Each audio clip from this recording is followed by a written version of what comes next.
everybody, it's Rhiannon. Welcome back to my channel. I have a unboxing that I'm going to do tonight. I'm not even sure what deck it is. I just know that it's one that I had ordered off of Kickstarter and it just came in the mail today.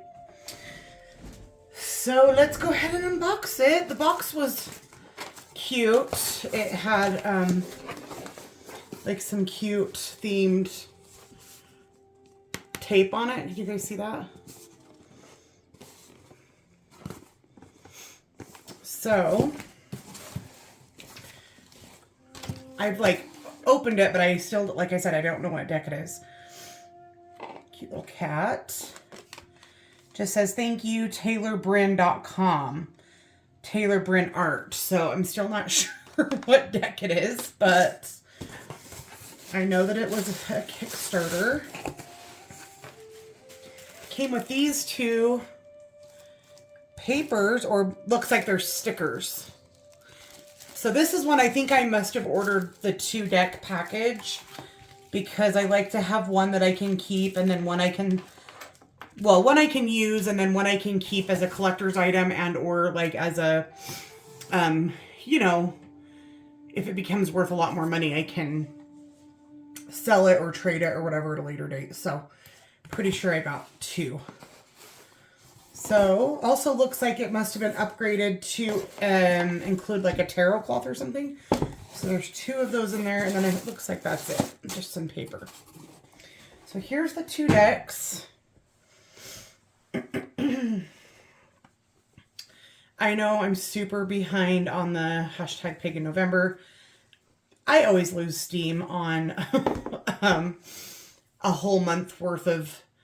I just am not good with obligations. I can't do something simply out of obligation. So once it becomes like a hobby, not a hobby, once it becomes a, like a, what's the word I'm looking for?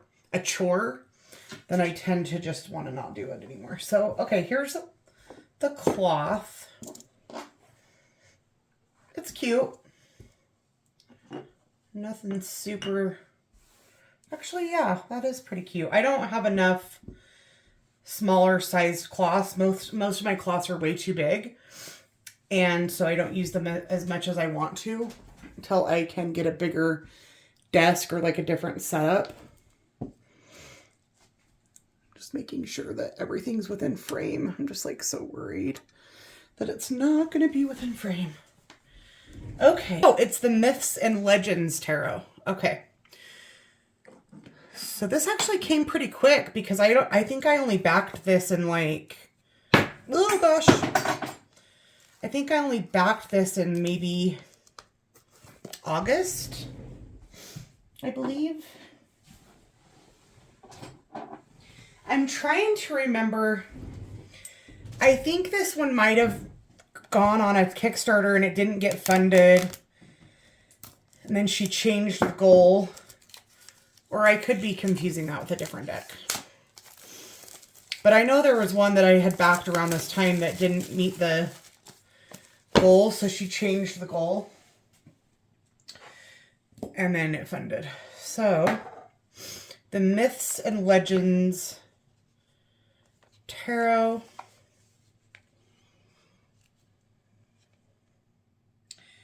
Again, created by Taylor Bryn, 2022.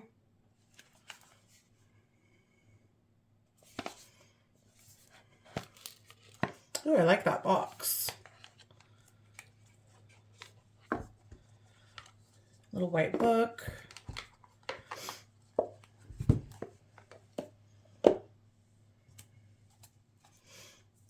Looks like they are gilded black.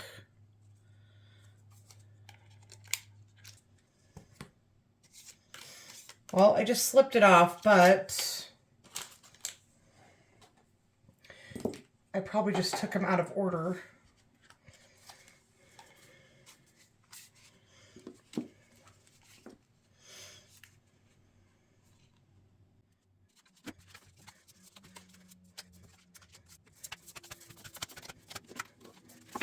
Okay, so here they are. Starting with the Fool.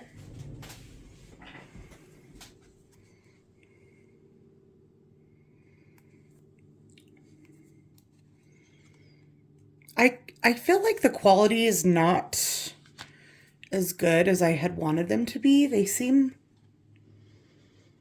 like kind of blurry. Here's the backs.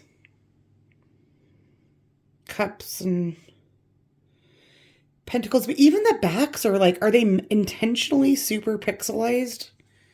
They seem like kind of cloudy.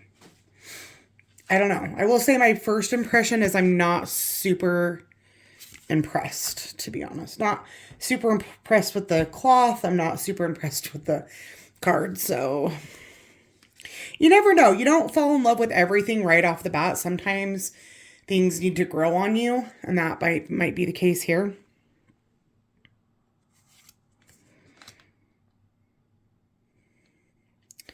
Maybe what it is it's that type of art where people use like really fine Sharpie pens and do like line art. Maybe that's the case, so I guess I need to find out a little bit more about the author. If these were hand drawn with Sharpie, I think it's amazing, because I think I'm getting used to most of the decks that I have been purchasing are, either AI generated art or created on like an iPad, right? So if these were actually drawn by her, then that's pretty cool. I do love that.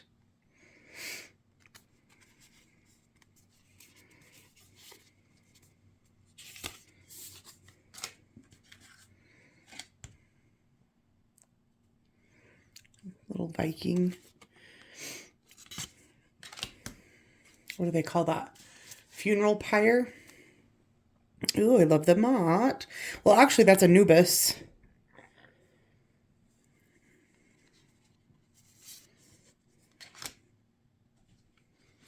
The Hermit's giving very much Sasquatch. Oh, yes. Look at this. Old school seance. Wheel of Fortune. Strength card. Look at the little baby dragon. That's so cute. Death. Yeah, I'll say it's growing on me already. Temperance.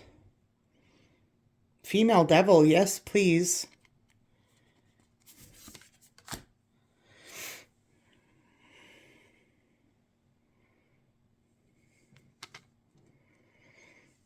So this card, I'm really liking it, but I'm down a couple of pretty far out there rabbit holes right now about specifically this, which I think is called the Devil's Tower, and it's in Wyoming. Tell me that doesn't look like a sawed-off giant tree, and that's the whole theory, is that they were trees. They're not plateaus or, it literally, everything about it, if you look it up, looks like an actual tree. And I do believe that there were giants. So why wouldn't there have been giant trees? The moon. Look at that sun with like the Vimana from like, the Upanishads.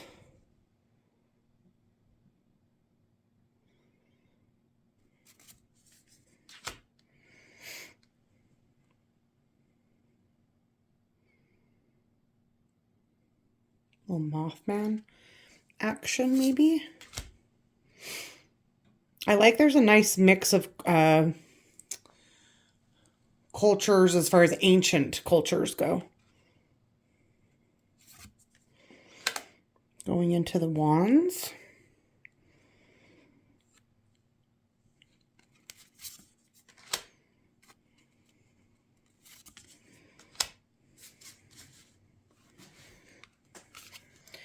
The Knight of Wands. Page of Wands.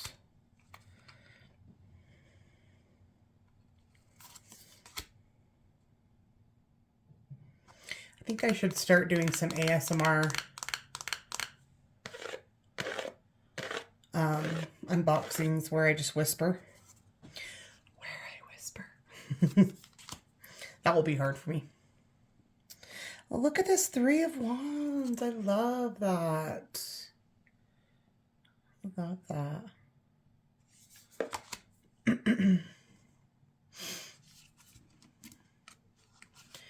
Maybe a little hand fasting ceremony in the forest there for the Four of Wands.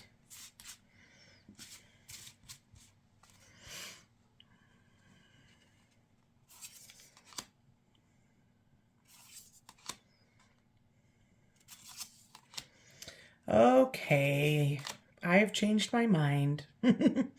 I do like it.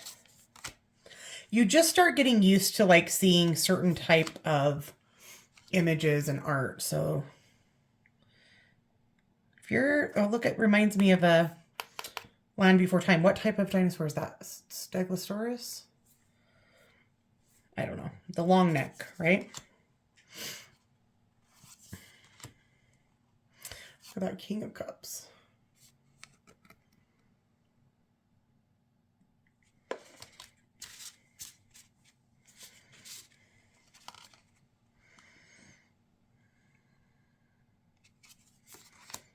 Oh, yes.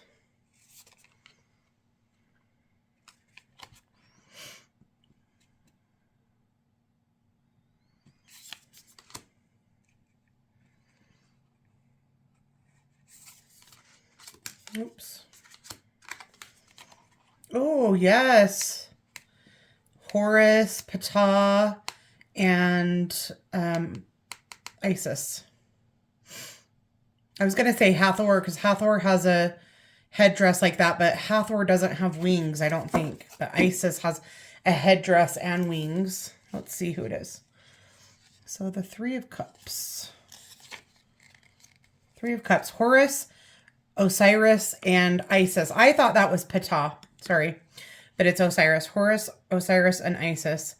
Ancient Egyptians had their own holy trinity, consisting of mother and father, Isis and Osiris, and their son Horus, to whom Isis gave birth by using her own magic to conceive after the murder of her husband Osiris. Keyword: celebration, enjoyment, plenty, friends, and family.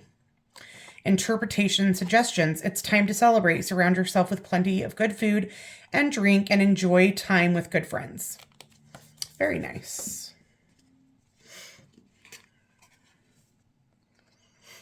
I was going to say, this might have been the card that made me want to buy the deck, but I really do not feel like that's familiar, and I don't think that I had ever seen that. But if I know myself and I would have seen that, I definitely would have bought it. Here's Five of Cups, the Sea Witch.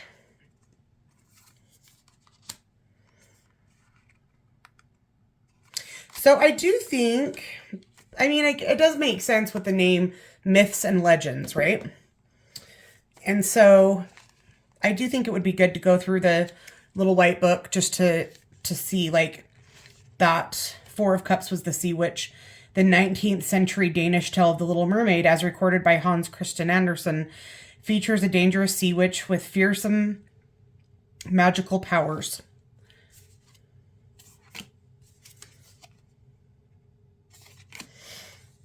Let's go to that Six of Cups. Six of Cups. Dia de los Muertos. Yeah, that's an Ofrenza for sure. That's so cute. Seven of Cups. That looks like the actual Little Mermaid, but let's see. Greek and Roman mythology featured sirens, enchanting creatures with beautiful voices who lived on an island in the sea. Their alluring songs fired the imaginations of sailors who were lured to their deaths. Keywords: possibility, fantasy, daydreams, imagination, choosing from many options. So very much Seven of Cups vibes there. Even like the traditional, what you would find in the Seven of Cups traditionally.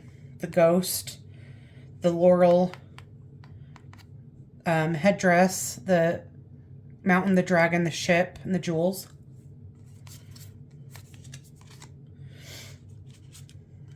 Eight of Cups. Nine of Cups. That looks familiar. I think this is like Thai Buddhists, or maybe even like from Cambodia. Let's see. Nine of Cups. Ninkasi. Ninkasi's name means mistress of beer. Oh, in the Sumerian language. So it's no surprise that she's the Mesopotamian goddess associated with beer, brewing, and the positive and negative effects of drinking beer. That's funny. I've definitely had my share. Well, that makes sense why she's holding like the wheat. I thought that looked like more Asian, but apparently that is Mesopotamian. Mesopotamia. Sumerian. Ten of Cups. Radha and Krishna. Radha and Krishna. The love story between Radha and Krishna is associated with the celebration of Holi. Holi is the celebration in the spring where everybody throws up the colors and you wear all white. You get covered in colors. We have a beautiful Hare Krishna temple here in Utah, actually, and in a city called Spanish Fork. It literally looks like the Taj Mahal. So they have a huge Holi festival every spring.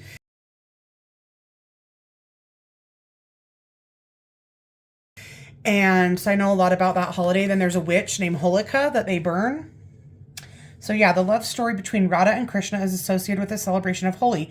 Krishna feared that Radha would not love him because of his dark blue skin, which has been transformed by a demon who tried to poison him as a baby.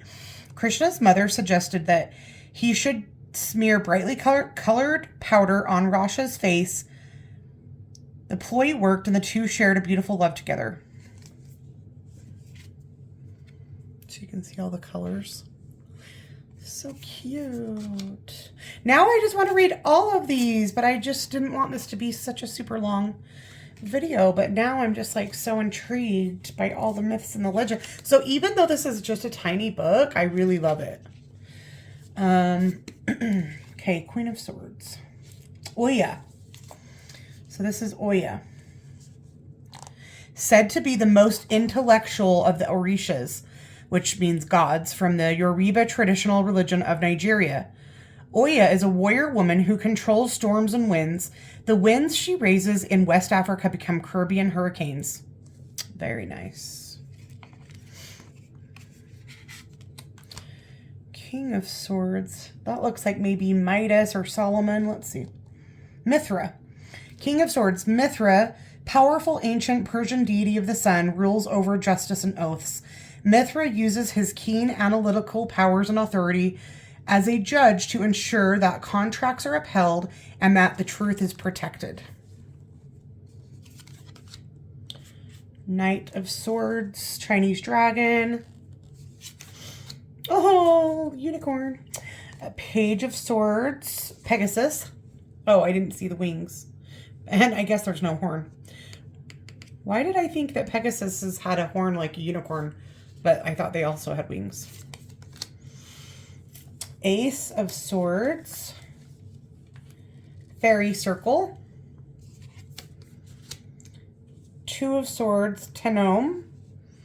The Tenome is a particularly frightening type of Yaoke, supernatural entity from Japanese folklore, which loves to feast upon humans.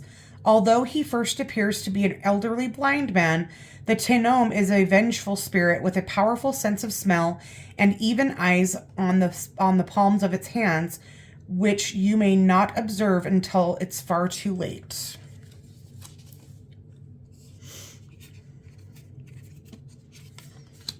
Ooh. I think I know what that's called, but I can't think of it right now. Three of Swords is called a manangle. Mananagle. That is not what I thought it was. A mananagle. Philippine legends tell of shape-shifting creatures known as aswang. And arguably the most terrifying of these is the manangal. The Mananagal. I'm probably not pronouncing that at all correctly. My husband used to travel to the Philippines a lot. I'm going to have to ask him about that. It feeds by sucking viscera through its long tube-shaped tongue. Oh, that is freaking terrifying. So is this. 5 of Swords. Or sorry, 4 of Swords. Wendigo. According to Algonquin legends, Algonquin. According to Algonquin legends, which I do not know what Algonquin is. According to Algonquin legends, the Wendigo haunts the wintry northern forests of the United States and Canada. Once a lost hunter whose intense hunger drove him to cannibalism, the Wendigo now roams in the forest in search of more people to eat. Oh, that is fucking terrifying. Well, the swords are definitely not disappointing. 5 of Swords. New Zealand's tumultuous weather and patterns make Tahirameta, again, pronunciation, a particularly important deity as the Maori god of storms. When the world began, this deity's brother decided to separate their parents, the earth and sky, to show his anger with his brothers as what he perceived as betrayal. That's how you see the god's name right there.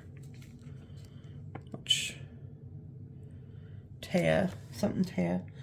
Tahiri Matea. Tahiri Matea, maybe. Tahiri Matea. Okay. Tahiri Matea sent his children to do battle and wreak havoc with tricky to predict storms, floods, and other bad weather.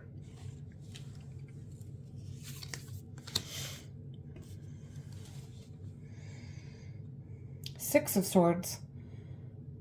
Lamha. Tibetan protector of travelers, the goddess Lamha rides upon a golden bee, also known... Oh my god, it's a golden bee. Okay, my daughter's here.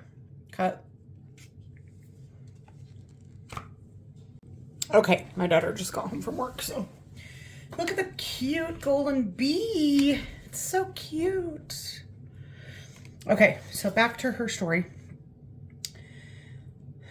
Lamha. Tibetan protector of travelers, the golden Lamha rides upon her golden bee, also known as Kamolamla. This young goddess guards the roads, and she and her bee steed serve as protectors for all those traveling through adversity. I love that.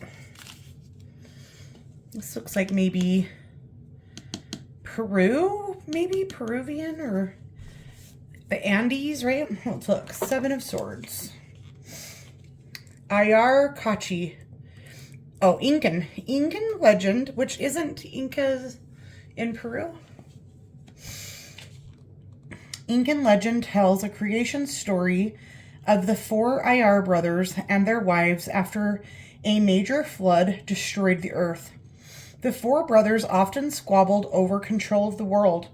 Of these brothers, the strongest was Ayar Kachi, who had a slingshot that threw stones, making rain and thunder. His 3 brothers were so jealous and distrustful of him that they told Ayar Kachi that some important things had been left behind in the mountain and that he must go fetch these items. Ayar Kachi was so confident in his own strength and skill that he didn't see the betrayal coming and was trapped by a large stone once he entered the cave. So obviously that is a perfect story for 7 of Swords. 8 of Swords. Let's see. Baba Yaga, one of the best-known Slavic legends. Baba Yaga is an old woman who kidnaps children, then cooks and eats them. Older versions of Baba Yaga are sometimes described as a healer who knows many botanical secrets, if only she can be persuaded to reveal them. And in still other stories, she sometimes dispenses justice to bad caregivers allowing the children themselves to break free of their bad circumstances. Well, that's what I'm going to pray that it represents.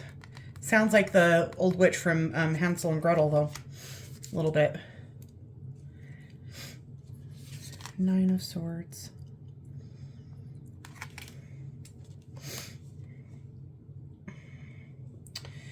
The Bulgasari.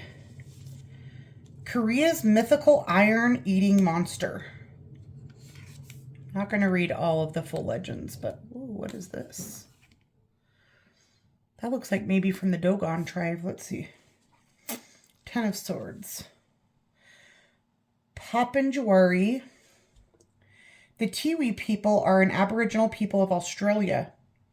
In their mythology, the reason I thought it was the Dogon is like, tell me that doesn't look like an astronaut.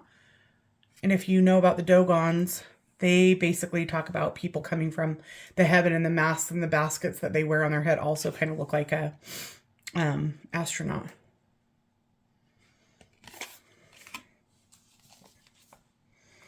The Tiwi people are an Aboriginal people of Australia.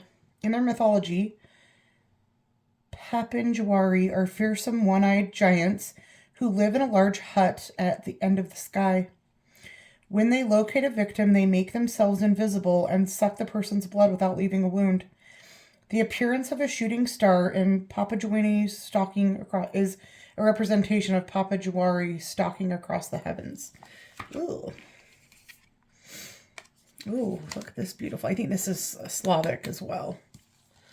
I just recognize that headdress, I think, is like in that region. Queen of Pentacles.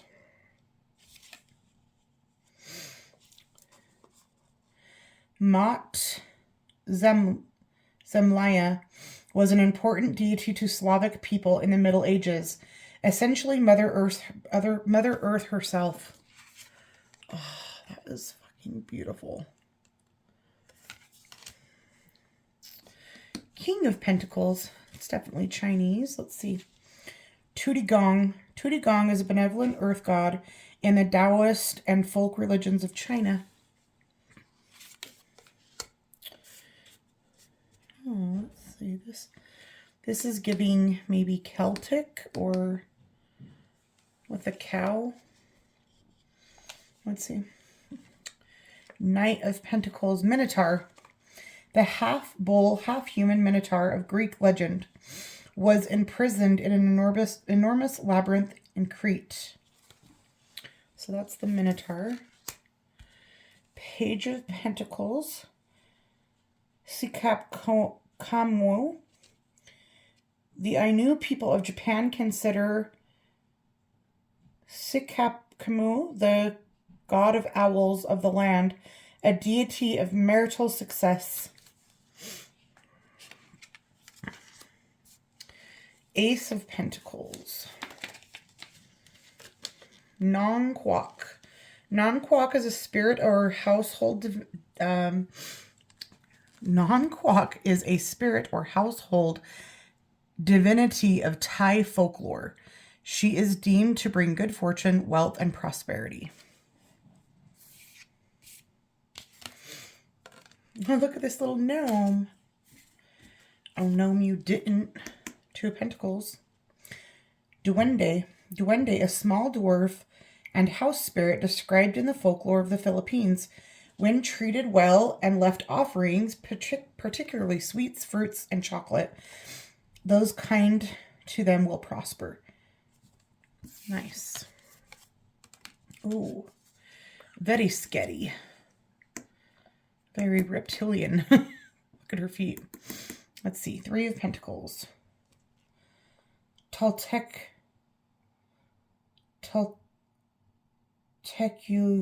cannot pronounce this at all.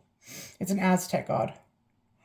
Is an earth goddess who represents the surface of earth. Oh my god. Look at that. Four of Pentacles. Chupacabra.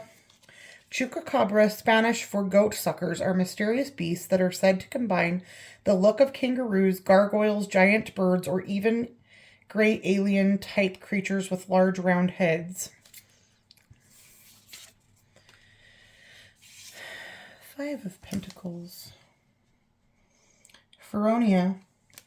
Feronia is an ancient mysterious figure who may have started as an Etruscan or Sabine spirit, eventually adopted by Romans.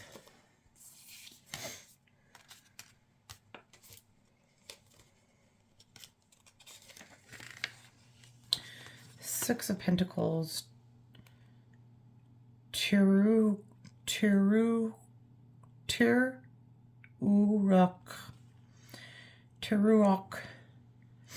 The Serer people are a group of more than 1 million people in the West African countries of Senegal and Gambia, one of their many gods and goddesses of wealth. 7 of Pentacles is La, or Lu. I think it's Lu. Handsome silver-tongued Lu is a significant god of the ancient Celts. Lord of craftsmanship, Lu is a master builder, skilled musician, warrior, sorcerer, metal worker, cupbearer, and physician. Let me know in the comments. Is it Lu or Lul? I think it's a Lul. Lul. 8 of Pentacles. Inkosazana. Inkosazana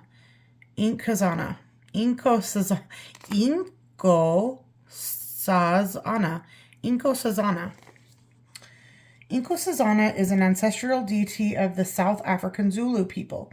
She can shift her shape, but often appears in the form of a mermaid to the pure of heart, associated with agriculture and growth.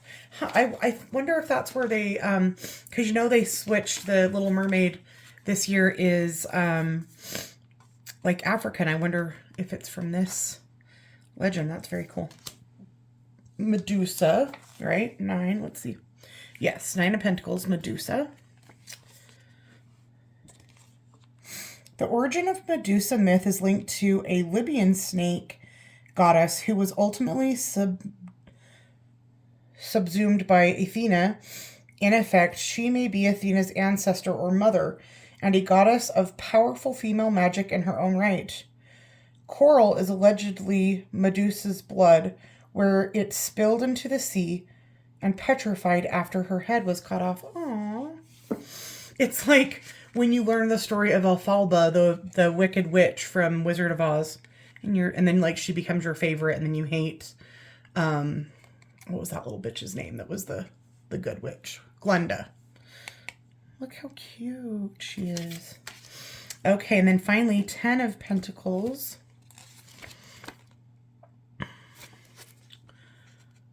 Huldufolk. The Huldufolk, hidden people, are elves or supernatural beings who live in nature, according to Icelandic and Faroese folklore. They love to celebrate on holidays. Oh, you guys, I literally hated this deck and fell in love with it, right? With you. Again, there's the gilding. What do you guys think? I feel like I should go back through the major arcana and look at the legends. You can just be gone now if you want, or if you want to stick around, we're going to go back through the legends of the major arcana, because I'm not used to like thinking a guidebook's going to make a difference, but obviously it does with this. So, the Fool. The Fool is Bauban Sith. Bauban Sith. Lovely, but perilous. The Bauban Sith are fairy women of the Scottish Highlands. Okay. Number 1, the Magician. Werewolf.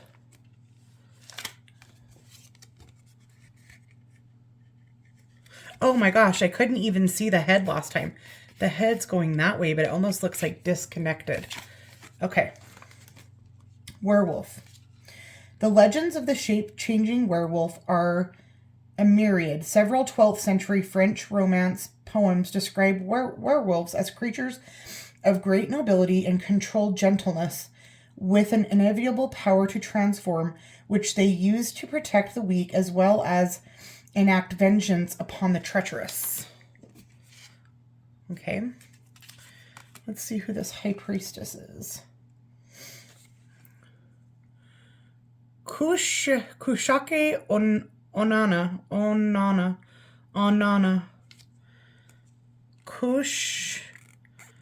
Kushisake Onana. The Japanese yokai known as Kushuki Onana, or slit-mouthed woman, beckons from the shadows to lure victims with her mysterious appearance and asks, "Watashi Kiri, am I beautiful?" If the answer is yes, then Kushuki Onana tears away her veil, exposing her grotesque bloody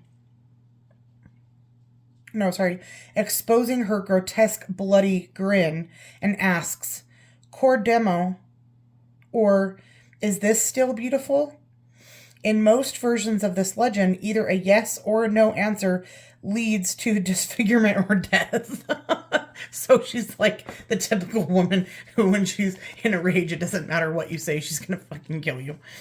So you can just see barely a little corner of her bloody mouth, which was part of the legend. That's funny. Okay, the Empress. Bloody Mary. The legendary Bloody Mary now waits in a darkened mirror, appearing to those who venture to summon her by calling her name. But the historical Mary I of England was the first woman to hold the crown of England in her own right. Mary built a coalition of support to seize the monarchy from her half-brother Edward VI, designated heir Lady Jane Grey. Who used to play Bloody Mary? No, is that what we did? Yeah, we would play Bloody Mary in the mirror when we were kids. I was trying to think. There was some other things we did too, but it was Bloody Mary. Very nice. So this has got to be Ichabod Crane, right? Or the Headless Horseman. Let's go to the Emperor. Headless Horseman. The Headless Horseman is perhaps most famous for his appearance in Washington Irving's Legend of Sleepy Hollow, but the concept of a vengeful soldier decapitated in battle, riding furiously forth, is well known in Irish and Scottish folklore. The Headless Horseman stops at nothing, not even death, in pursuit of his quarry, as he lights his path with the fiery intensity of his blazing head held aloft before him.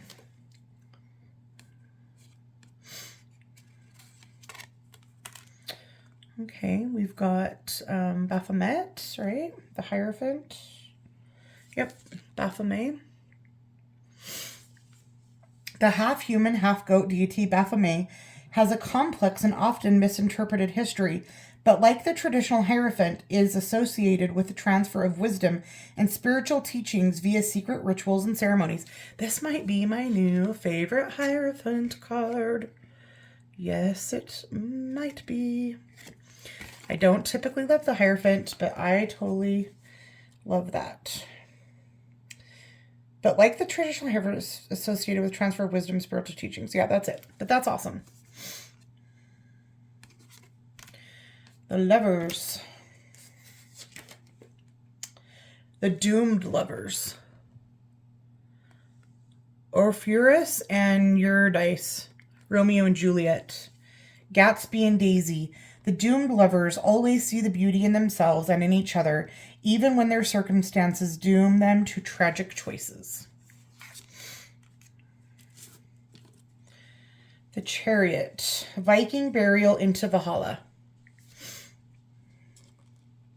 Norse mythology and popular cultural imagery conjures up a burning longship as the perfect chariot to provide a triumphal entry to Valhalla for the discerning Viking warrior. Justice, Anubis. Also known as Anpu in Egypt, the jackal-headed Anubis guards the door into the Hall of Judgment through which the deceased must pass. In Egyptian mythology, Anubis serves as the primary guide for the soul, ensuring that life is fairly and logically set in order at its conclusion, so that justice is always served. Anubis also serves as a protector guide between worlds, Often clarity of perception. Oh, sorry, offering clarity of perception. I worked with Anubis back in August when my senior dog, Helen, who I called Grandma Lady, was passing away. And she kind of looks like Anubis because she's black, little tweeny, but her ears were floppy. And it was, to this day, probably one of the most heartbreaking things I've ever gone through, but like so special. And Anubis helped me really purge a lot of grief that I was still carrying from when my ex-husband passed away. And I don't think I had really allowed myself to feel that. And then when Helen was dying and I wanted her to transition here, so I was doing everything that I could to help her leave her body and know that she was safe. And it was like a, aha moment where I realized that like we probably don't honor birth as sacredly as we should, but in our culture, we definitely do not honor death as a the sacred transition that it is. And I was kind of nervous and scared to work with Anubis because just like death, he's misjudged, right? Because nobody wants to talk about death and nobody wants to think about death. So they don't want to work with deities that deal with death. But it was a really special experience.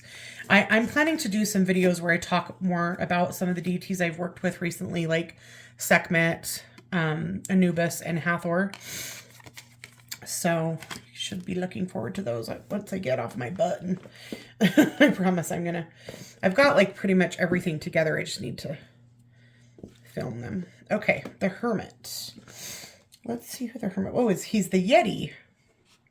I thought he looked like a Sasquatch, which kind of is, but the reclusive Yeti has been said to lurk in hidden areas of the Himalayas for centuries and has been more recently described in the West as the Abominable Snowman. I loved that Wheel of Fortune right off the bat. A seance. Mid-19th century America saw an explosion of interest in the supernatural and was fueled by a religious movement known as spiritualism. People claimed that they could communicate with spirits by gathering in a circle, often in a darkened room. Sorry, you guys. Often in a dark room and communicate often in a darkened room, and the communication often took the form of mysterious rapping sounds and unexplained movements of tables or other objects in the room.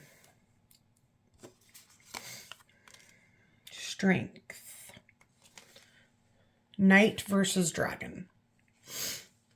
The idea of an all-too-human hero fearlessly tackling a winged serpent or dragon, often in order to rescue helpless victims, is a common one in many cultures, myths, and legends. The imagery appeals on a psychological level. We all want to believe that we have the power and courage within ourselves to transcend our human frailties and conquer against seemingly insurmountable odds. It reminds me of the scene, how many of you have watched The Witcher? Remember at the end of the season 1 when they're all on the hunt to go get the dragon? Oh, that was such a good movie. Oh, season 2 already came out and I think I watched it, but I don't think it was as good as season 1. Okay, the Hanged Man is called a Jersey Devil. With origin stories dating back 250 years, the Jersey Devil from the U.S. state of New Jersey is kangaroo-like with the face of a horse, the head of a dog, but bat-like wings, horns, and a tail. It's often depicted resembling a gargoyle. Various legends surround the origin of the Jersey Devil, but often revolve around women who are somehow cursed, or who curse themselves. Their child is born in the form of the Jersey Devil, which screeches and flies off into the wilderness. Well, it's so adorable. I thought it was a little baby dragon, but it's a little Jersey Devil. It's freaking cute. Okay, Death is the Mictlan Tecuhtli. Oh God, I cannot pronounce these things. Aztec mythology. In Aztec mythology, the souls of the dead must pass through 8 underworld levels to reach the 9th and final level of Mictlan, where Mictlan presides as the Lord of Death. Mictlan is depicted as a blood-stained skeleton wearing paper clothing, owl feathers, and a necklace of eyeballs. The soul's quest to meet him is a long, difficult journey with many horrors and challenges. So arrival in the realm of Mictlan signifies final rest and the end of an unendurable situation. Temperance. Gamayan. The Gamayan is a mythical, large and beautiful bird with the head of a woman. In Slavic folklore, when the Gamayan is seen, she represents happiness, prosperity, and harmony. A peaceful life and balance. She sings beautiful melodies. Keywords: happiness, harmony, even temperament, balance, prophecy, or communion between psychic and material planes. So this is a Slavic legend, which I've been watching so many of your guys' videos on the Slavic Legends Tarot, and I'm definitely going to be adding that for Christmas. The devil is a succubus. That's why she is female. The succubus is a demon who takes the form of a beautiful woman in order to seduce men in their sleep. They promise delights and immortality, but these are all an illusion. Succubi are artifacts of the era of European witch hunts, as are their male counterparts, the incubi, and acted as agents of the devil. The Tower. Matotiplia. I thought it was Devil's Tower in Wyoming. They look the same. Okay, similar legends exist among multiple indigenous North American tribes to explain the purpose of Wyoming's Devil Tower. Okay, it is. One version of a Lakota legend tells the story of 2 boys who wandered from their village and were attacked and chased by the Mato, an enormous bear. The creator, taking pity on them, caused the earth to suddenly shift and rise beneath them. The confused and angry bear tried to climb the tower of rock, leaving large claw marks. But really, it's because it's a fucking tree. But okay, whatever. But whatever. The star is La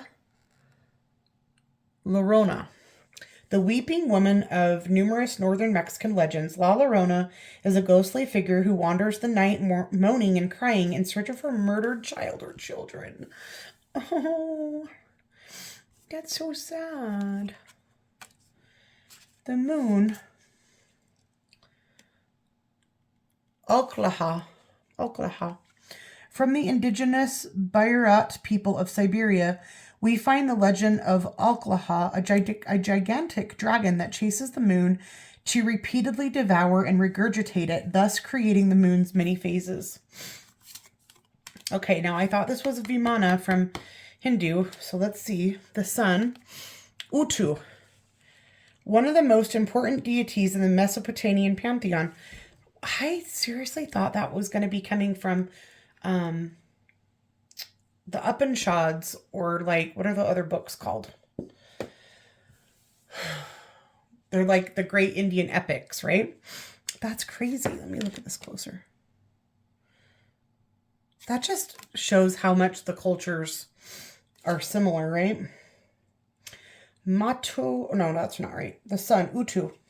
One of the most important deities in the Mesopotamian pantheon, Utu appears in the earliest Sumerian writings of the gods of the sun. Utu was drawn across the sky in a fiery chariot. Judgment. Yes, Mothman.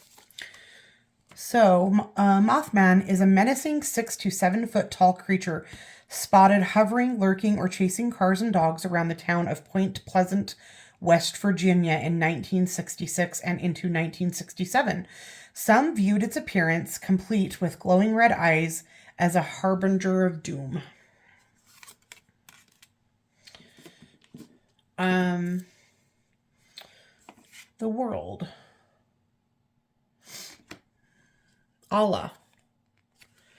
Allah is the Igbo deity of fertility, mortality, creativity, and the world. Unfortunately, due to colonization and the slave trade, the religion of Odinalia has been almost decimated. Aspects of their religious rites still exist from North Carolina to the Caribbean, and the Igbo culture itself still celebrated in southeastern Nigeria. Aww. I love that. It's a beautiful card. Again, I just thought everything was freaking Hindu. That's because that's what I'm the most familiar with, right? That's beautiful. So yeah, I think we pretty much did them all. Maybe not. The Queen of Wands. Hecate. We can't skip over Hecate. In mythology of the ancient Greeks, Hecate is the powerful patron of witchcraft and magic, with the power and passion to create or destroy as she sees fit. She is simultaneously three deities in one, representing the phases of the moon, goddess of fertility and plenty, goddess of the moon, and queen of the night.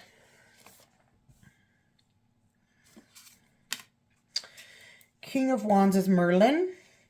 With roots in the mythos of ancient Wales and the British Isles, Merlin is the archetypal wizard, guardian, and prophet. Casting his gaze into the future, Merlin as Queen of Wands serves as a complement and partner to Hecate. Knight of Wands is Ogun, or maybe Ojun, an important Orisha god from the Yoruba religion of Nigeria. Ogun also is a key figure with other religions such as Santeria. Wielding a machete, which he invented in his role as god of iron, tools, and metalworking, and using his innate strength and determination, Ogun blazed the trail between heaven and earth so that humanity and the other Orishas could come to earth. Very cool. Page of Wands is Iris.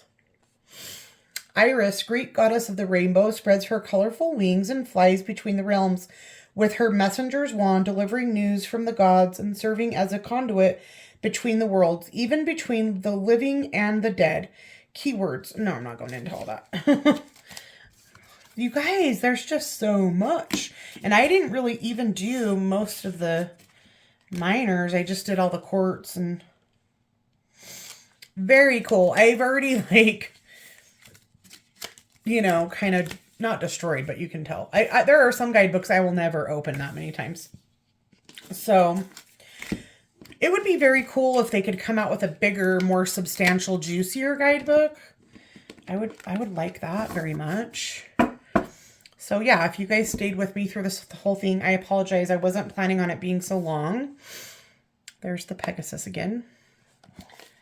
But yeah, I am really thrilled with it, and I'm actually glad that I got 2 copies because I can tell I will be working with this one. So, see you guys next time.